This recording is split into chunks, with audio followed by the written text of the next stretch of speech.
This is our third time doing this, so forgive me if I'm jaded. Hi Cameron, how are you doing today? Good, how are you? I'm doing really, really well, thank you. So I think we're here today. Well, to do a general overview about the genetic family history screening that we did with your wife when she came in last month. So overall, everything's looking good. There are no hereditary conditions on either side of your family, no genetic defects, no major injuries, no surgeries, no neurological or psychological problems. So that's really, really good. Um, but still, I think it's important that we discuss who your wife is in the first trimester. So we do like some first trimester screenings. And so you have options. So you have the NIPS test. That's the non-invasive prenatal screening.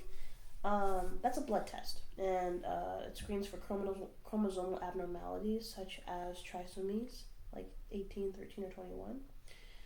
If you're paying out of pocket for it, it's about $200 to $350. So if you have insurance, it would probably cover most or all of the tests, depending on what insurance you have. Obviously, you have your ultrasound. At this point in the pregnancy, it's just looking for a beautiful fetus, 4 heart chambers that are pumping well, a normal fetal size, and we're looking at the amniotic fluid and the overall condition of your wife's uterus as well.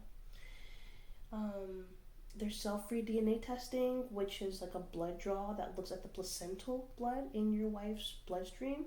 And we also use that to screen for chromosomal defects and other diseases as well. And that out-of-pocket cost is like $344.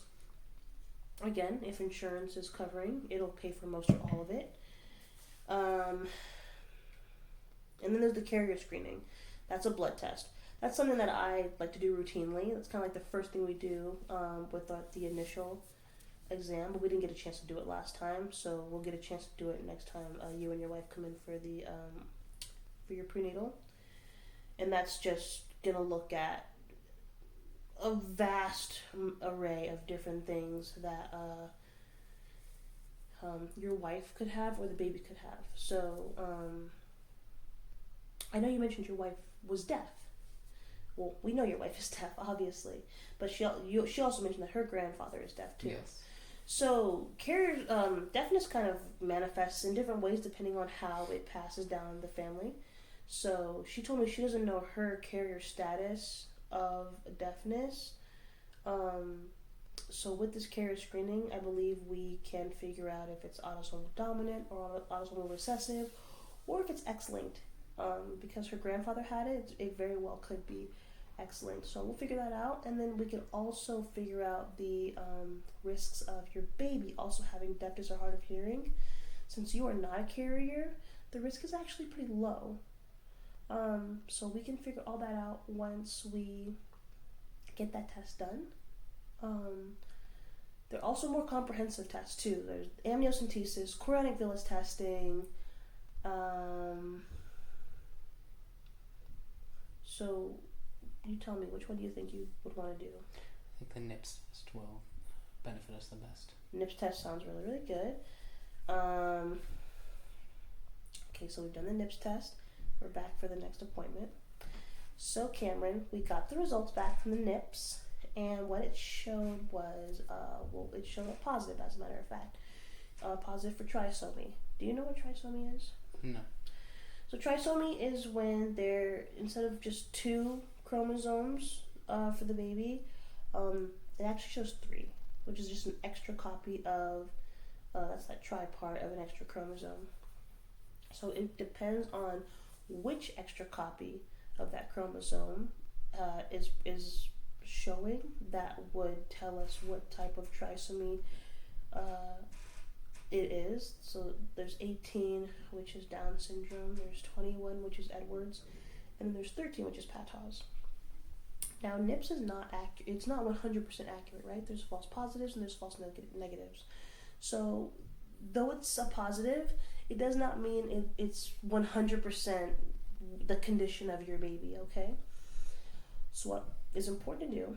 The next step right now is to get a more comprehensive test done. So My recommendation is the amniocentesis. So that is a extraction of amniotic cells from the uterus, and it has a 99% accuracy. So that's probably going to confirm or negate the results that we got from the NIPS test. Okay. So your options now. First of all, of course, see the perinatologist for this next test. But then when you and your wife and I are in the same room again, we're going to discuss the options that you guys want to have. Obviously, we want to talk about what this means for your baby, what this means for the birth. With trisomy, you can have things such as respiratory issues, learning difficulties, obviously.